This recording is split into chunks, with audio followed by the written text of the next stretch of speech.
Hello, this is Lee Davis, and I'm finally making a video review for the movie Tales of Poe, the latest movie by one of my favorite directors, Mr. Alan Rowe Kelly, which he co-directed with Bart Mastronardi. I hope I'm pronouncing that properly, who has worked with Kelly previously on such films as The Bloodshed and Gallery of Fear.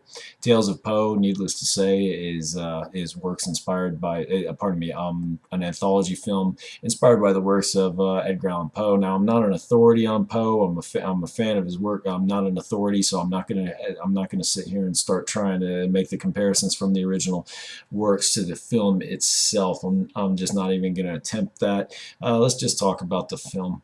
Alan Rowe Kelly, who of course I've been a fan of for many years, ever since I saw his debut feature-length film, I'll Bury You Tomorrow, which I'd recommend all of you to check out, to own. If you want a nice introduction to his work. And he's come a long way since then, but I became a fan immediately after I made the decision to purchase that film. And unlike a lot of I'm a junkie for horror films, but that's one that stood out because I had discovered a director who was capable of doing very stylish horror, eloquently made, yet nonetheless brutal and skin-crawlingly scary. He is a very talented director. His vision is, when it comes across, when you're watching a B picture, very low budget film, and it manages to impress you as much as that one did me. Yeah, it was cheesy, but I mean, and that's not a slam on the film. It's to take a budget like that and be able to do something to capture your vision as nicely as that. I was really impressed. I often compare Kelly to Dario Argento. Not that there's any imitation going on, but only because I think he has a very artistic eye, which when applied to my favorite genre, horror, of course, is very refreshing for me, because while I'm still a shameless lover of splattery horror films that are kind of brainless, it's very refreshing to me when I see the kind of story-driven and character-driven horror that you will find in a Kelly picture. Not so much the bloodshed. No, that's not an insult. Like, once again, it's good to explore. It's great to explore different facets of the genre, and I have no problem with splattery films. But the films like these, I think, maintain the integrity of the horror genre. Which I'm not against these pictures that I think kind of cheapen the genre, because I don't think that brings it down necessarily. If you can do something tongue in cheek, or in some cases, the nihilistic pictures, which, yeah, whatever. That's all well and good, but it's really great when I see pictures like these. They really stand out to me. And that's exactly what you're going to get with Tales of Poe. As expected, the cast in here is outstanding. You've got Debbie Rochon, who does a wonderful job as the narrator after she's committed, after she does something pretty bad and encounters this other person who's trying to be all gangsta and talk about just talk all tough to her, and she says, well, do you want to hear my story, and proceeds to tell us a very twisted tale, which once again, just once again, you're starting off kind of stylish. It's a little atmospheric, a little creepy, a little melancholy, and Alan Rowe Kelly, of course, who's an outstanding actor and can go from melancholy and subtle to suddenly twisted by fear and terrorized, and all of a sudden all chaos is breaking loose, and screams and death, and just total mind job, these pictures, and the first one is no exception, and a great way to start off. Debbie Rochon's wonderful. Desiree Gould, the beautiful Desiree Gould, who we all love from Sleepaway Camp, getting to see her play a grim character, a very a deathly serious character, was something very unique for me, because we always remember her as the very smiley, exuberant, and boisterous, yet totally crazy aunt from Sleepaway Camp, and here she was doing a whole other kind of creepy, crazy, but she seemed maniacal in this very deathly serious way. Just her screen presence was something. To see that intensity come off of her, it just shows that other facet of her acting chops. So that was really neat for this fan.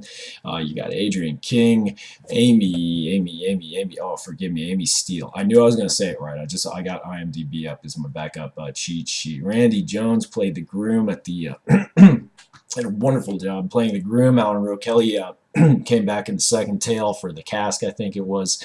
Sorry for any mistakes I make here. It's once again, I forgot if I mentioned this, but it's been about 3 weeks at least since I watched the screen, or that's just how busy I've been, and I'm finally getting around to this. So anyway, yeah, the Cask was great.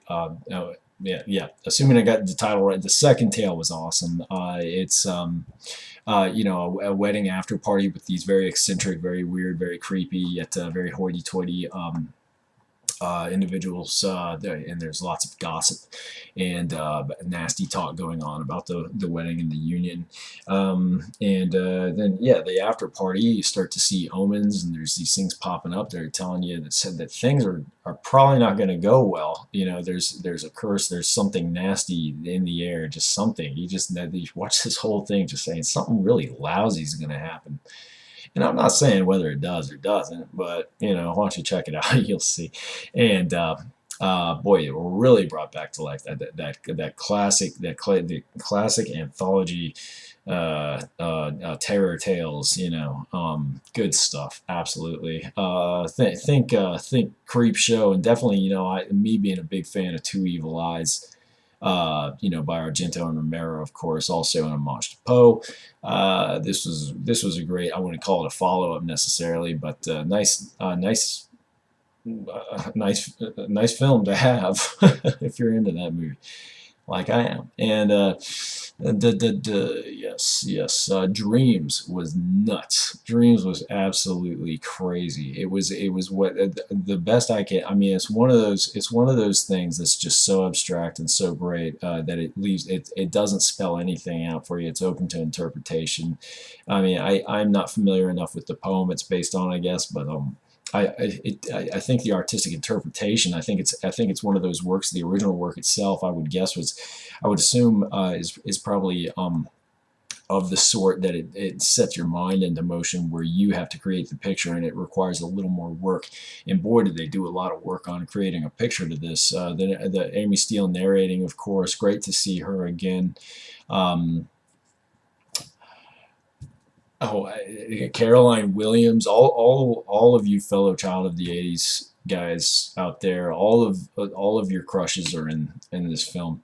You know, the beautiful Amy Steele, Adrienne King, of course, Caroline Williams of the Radiant Smile shows up, and boy, the Dreams is just nuts. My best interpretation is that we're watching a spiritual journey post-mortem. You know, a person has passed, and these are the otherworldly beings, creatures. The dancing one was outstanding. I forgot that actor's name. Look him up. He's on IMDb. Let me check. Maybe I can find him real quick. What if I did? I don't think I will. There's so many actors in here. I apologize to you actors I can't name. You're all great. Everyone did a wonderful job. The encounter with the demon at first, you know, and once again, Caroline Williams, a crazy character, and receiving this soul on her spiritual journey, I guess. And then oh man, when it just suddenly you can encounter these demonic characters, and things just become perverse, not in like the, you know, totally nihilistic, like let's shock the hell out of everybody mumbo jumbo. I mean, it just gets really like, oh my, you know, obviously, you know, you're tense all of a sudden watching this. Yeah, that's a third tale. What else? I've almost gone on 10 minutes, so you know, if you've stayed with me this long, then you know, I was hoping that it's probably worthy. I could probably open this film up more. We could talk in depth, but I think the point is, you know, I think it's out on DVD by now. I know there's a Blu-ray should be available by now. I'm going to get the Blu-ray. I think you all should too, if what I've described sounds good to you. Let's see. Here's the part where I kind of get all twisted up and start scratching my head and think, is there anything I really should have mentioned about this? And usually I'll remember a thing or two. There's so much that can be said about this. There's a lot that could be said about this. This is a tremendously impressive film. This is a creepy film. It's got that perfectly stylish yet brutal aesthetic, and the shift of the moody atmosphere into the twisted chaos is always something to behold, and will draw you in. Yeah, and I really can't say enough for the talent that is involved in this film. Thank you, Mr. Kelly and Mr. Nardi. Once again, I hope I'm pronouncing your name properly. Writing credits, we should also mention Michael Verratti. All you actors I did not name. There's so many of you here. There's a lot of you. You all did a wonderful job. This is a great picture. Just a very special entry in independent film, independent cinema, as you can expect to get with Mr. Kelly and his colleagues, associates. Always a pleasure to see new works by this. So support it and spread the word. And Mr. Kelly, thank you for sharing the screener. It was a true pleasure getting to watch this film. I think that's it. Bye, everybody. God bless y'all, and have a great weekend. Click.